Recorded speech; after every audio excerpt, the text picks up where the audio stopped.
Hello, I'm Kate, owner of Simply Digital, the productivity software company that makes Simply Goals and Tasks. I want to talk to you today about paper planners and why they're so good at what they do. You probably already have a good idea, but thinking deeply about why things work is the best way to make big productivity gains. And then I want to talk about how an app can take the best parts of a paper planner and make it even better.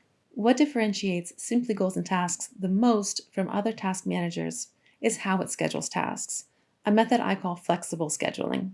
If you want to manage your tasks on your phone, which I think most of us do, your options pretty much boil down to a calendar or a list. And in my opinion, neither is the right tool for the job. However, a paper planner does this really well. In a paper planner, at the start of each year, there's always some blank pages.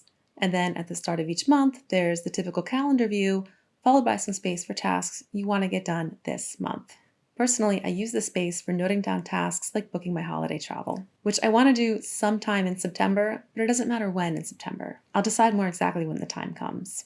And then turn the page after that calendar, and you'll see your time broken down by weeks. Depending on the style of planner you prefer, there might be just one page for the whole week, or there could be 2 pages per day with your time broken down into 15-minute increments. But every style always has a place for tasks sometime, anytime this week. For tasks that come up that need to be done this week, but you don't know yet which day you're going to do them. Maybe leave it there, period.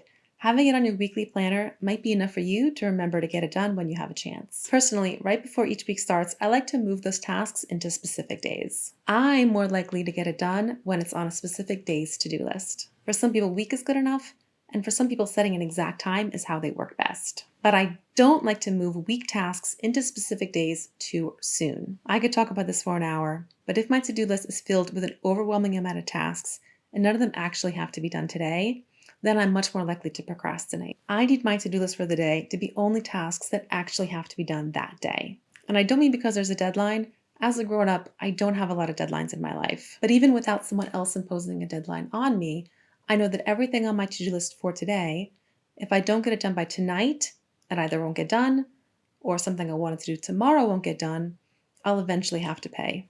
Nothing on my to-do list today was arbitrarily put there. It's either urgent, or if it's not urgent, it was put on today's to-do list because today is the day that makes the most sense to finish it. I know this about myself. Learning about my own behavior patterns has made the biggest improvements to my productivity over any tool or method for sure. Anyway, that is how virtually all paper planners work, but how virtually no software planners work. Which brings us back to where we started. Software options for managing tasks are generally a list or a calendar. The list has no scheduling, and the calendar forces you to choose arbitrary exact days immediately for all tasks. For me, neither is acceptable, but I also don't want to carry around an extra book with me all the time or risk losing it, which is why I felt the need to build Simply Goals and Tasks. In Simply Goals and Tasks, you can schedule your tasks with different levels of granularity. At a minimum, you have to at least say what year you intend to do any given task. So for an extreme example, let's say you're thinking you'd like to repaint the living room next year. You can add that task for 2023, it's 2022 as I'm recording this, and just leave it there in your yearly planner. Mentally take it off your mind. It's not something you have to think about yet. And then when December or January comes around and you have those resolution feelings and you want to plan what you're going to accomplish in 2023, then pick a month that makes sense to paint the living room. Maybe look at your year and you see you're probably not going to be doing any travel or entertaining in February. That would be a good time to empty out and paint the room. Then when February comes around, you pick what week would make sense to do that project. This example is a pretty big task. Maybe at this point you break it down into a few tasks, even spread them out over 2 weeks. But you see, if you put paint the living room in a simple to-do list, you'd be looking at that every day when it doesn't need your attention yet. At some point when you copy over your list, you'd probably not even copy it over, sick of looking at it, and then forget about it until something comes up where you wish it was already done, like hosting a party. And you probably can't manage the big painting project and the big party in the same month, so it's not going to get done in time. Compare that to our scenario where it got done in February. Now that's a big project. Most tasks are going to enter your life for either today, tomorrow, this week, or next week. But the idea is the same. Probably twice a month near the start and the end, you zoom out to your monthly planner and move your tasks into specific weeks. On a day-to-day basis, you're zoomed in, probably checking your weekly planner more frequently and moving those tasks into specific days probably as soon as you can. Then, depending how detailed you like to be with your schedule, you might take it to the next level and schedule all those tasks for specific times.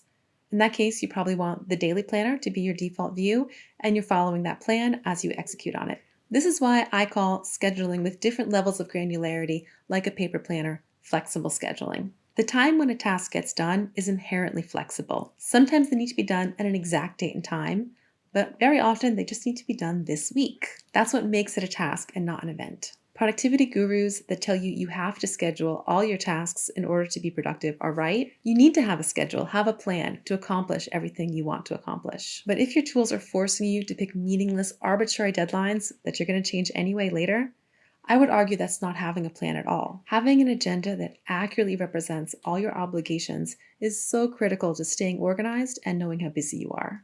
If you don't know how busy you are, you'll find yourself either always overcommitting, thinking you have more time than you really do, or feeling like you're always busy and you have no time to relax. So that wraps up this video. We talked about paper planners and why they are such a natural fit for scheduling when we are going to work on our tasks. And then we talked about how Simply Goals and Tasks simulates the best of that with the ability to zoom out to your whole year or zoom in to an hour-by-hour day. With the extra advantages of being able to drag and drop opposed to copying over, the convenience of always being on your phone, the peace of mind of having a digital backup, and other cool things like being able to calculate analytics and how you spend your time. I'll talk about that in another video. I hope you enjoyed this video.